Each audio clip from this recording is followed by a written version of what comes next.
Ladies and gentlemen, you are listening to Life Well Lived by Omobola Stephen. It's an engaging and enlightening talk show on life, relationships, and the business of life. Grab a cup of juice and just chill. Life Well Lived by Omobola Stephen. Live life. Live fully.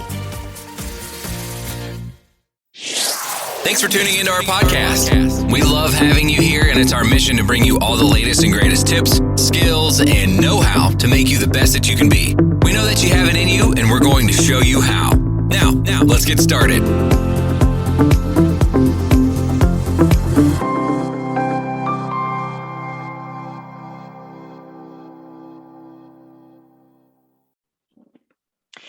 It's good to have you on the show once again. This is Omobola Stephen. You're also on Live Well Lived by Omobola Stephen. If you'd like to be my guest on the show, you can connect with me through my mail, omobolastephen.o @outlook.com. Perhaps you like to catch up with missed episodes of my podcast. Just go online and search for Live Well Lived by Omobola Stephen on any podcast distribution platforms or cross-promotion platforms you bump into, and do have a really great time. Today on the show, I have Allan J. Alonzo, right? Or we call him AJ, who is an auto global development executive and international adventurer. Hi, Allan. Welcome to Live Well Lived.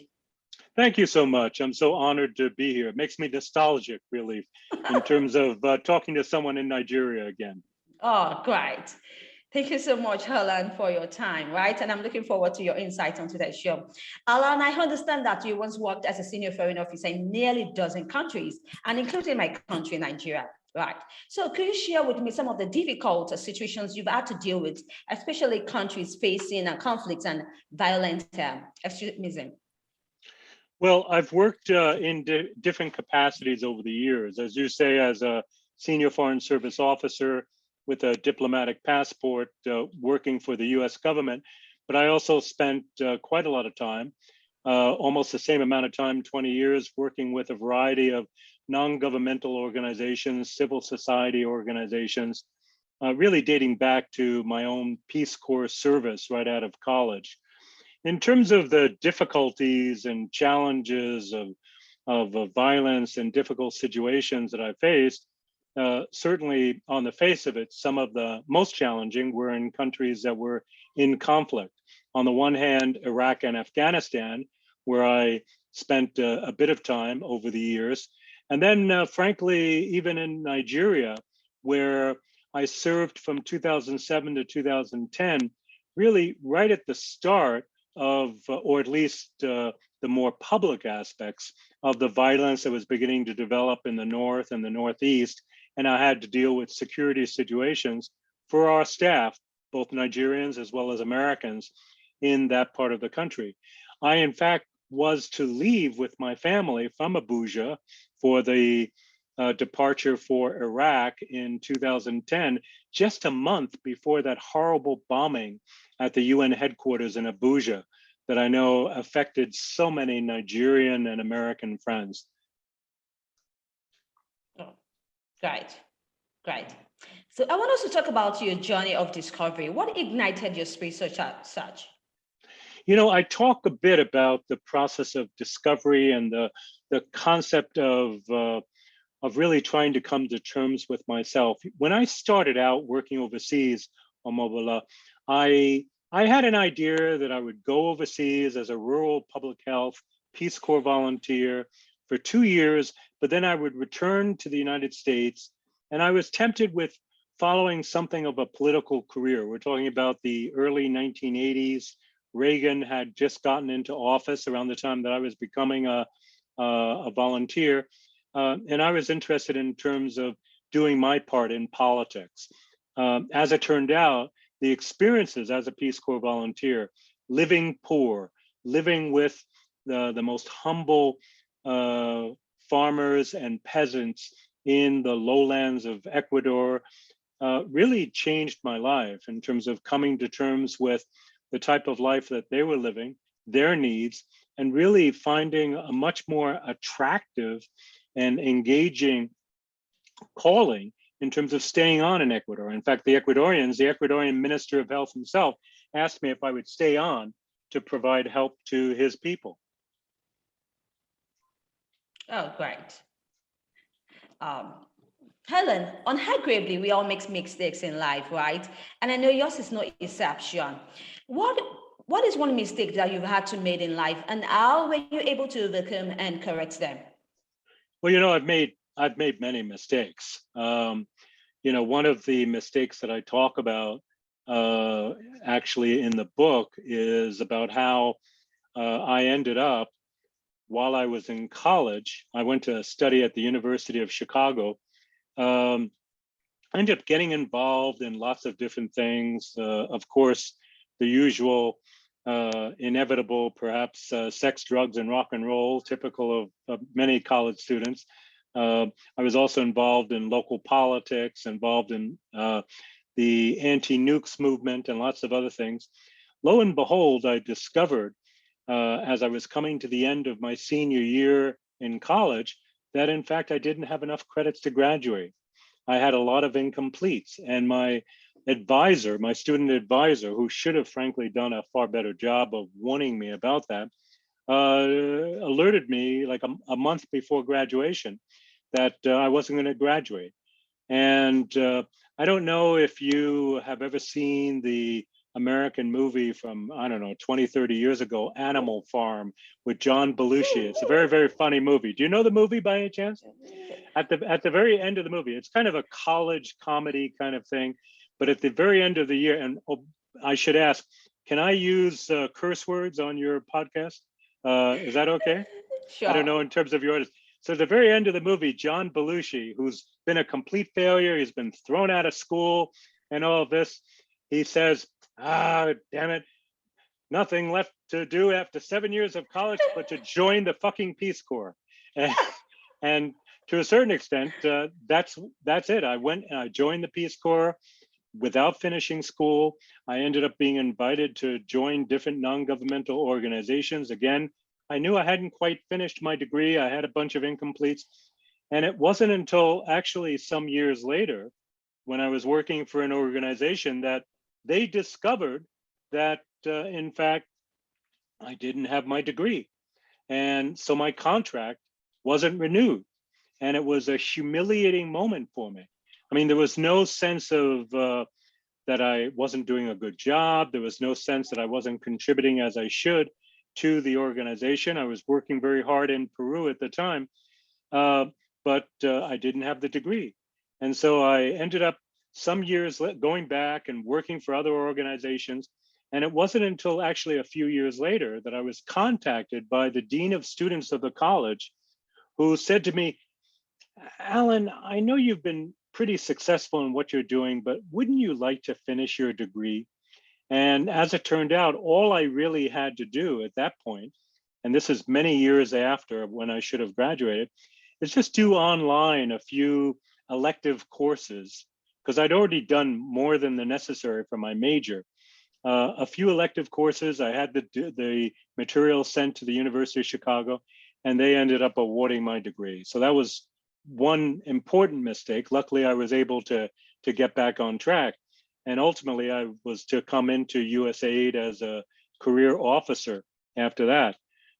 In terms of other mistakes, there's been lots of challenges for me. I've often had to confront the reality of the type of work that I'm doing. What does that mean for the family? What does that mean for, my wife? I got married in Peru. My daughter was born in Peru. Am I doing the right thing by them? Am I putting them potentially in harm's way?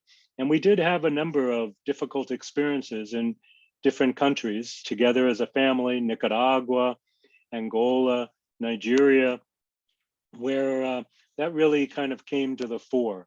And I know that I often sacrifice some basic issues of family because of my career, because of my vocation, my commitment to working in international development. On the other hand, frankly, Omobola, I think that the experience of living overseas in so many different countries was invaluable, particularly for our daughter, but also for my wife in terms of opening up our panorama and exposing each of us to so many different cultures, so many different environments. And even today, my daughter, she was graduating college American University right around the time that I was getting ready to be posted to South Africa. And, she heard that we were going to go to South Africa. She says, "Oh, well, I want to go to South Africa." And we had visited South Africa many times over the years when we were living in Angola, when we were living in Nigeria. And I said, "Well, first, you got to graduate. Make sure you graduate." Perhaps thinking back to my experiences when I was a kid.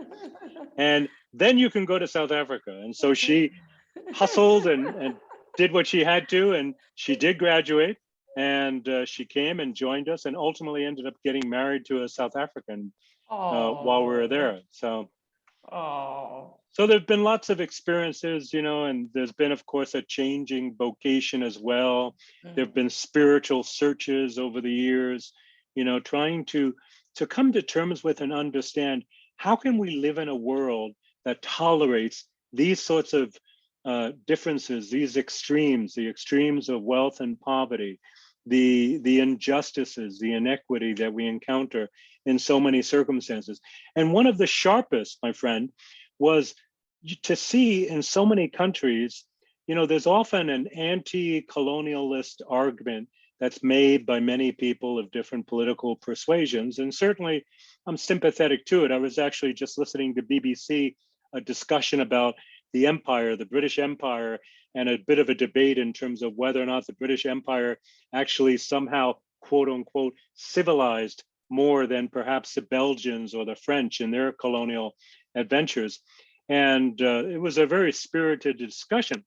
But putting that aside, I mean, the reality is in too many countries, we face this kleptocracy, this criminality, this thievery from the elites of different countries, from the upper classes of many different countries that are constantly preying on the most needy of their own countries.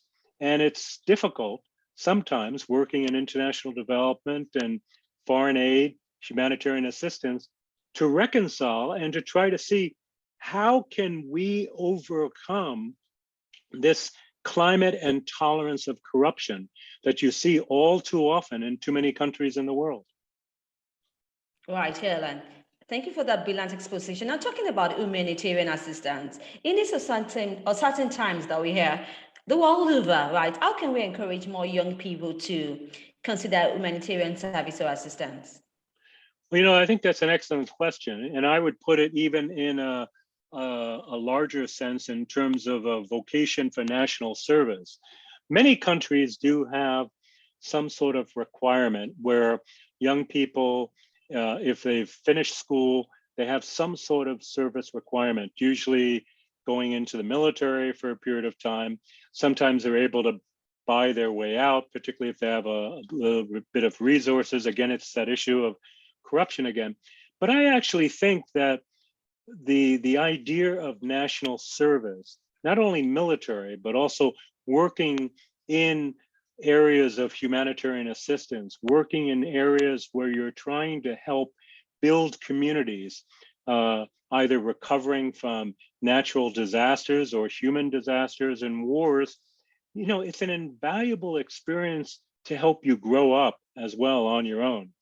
I see people who they finish college, they race off to graduate school, they find themselves, quickly on the treadmill in terms of trying to pursue their careers as quickly as possible. And that's understandable to some extent within this world.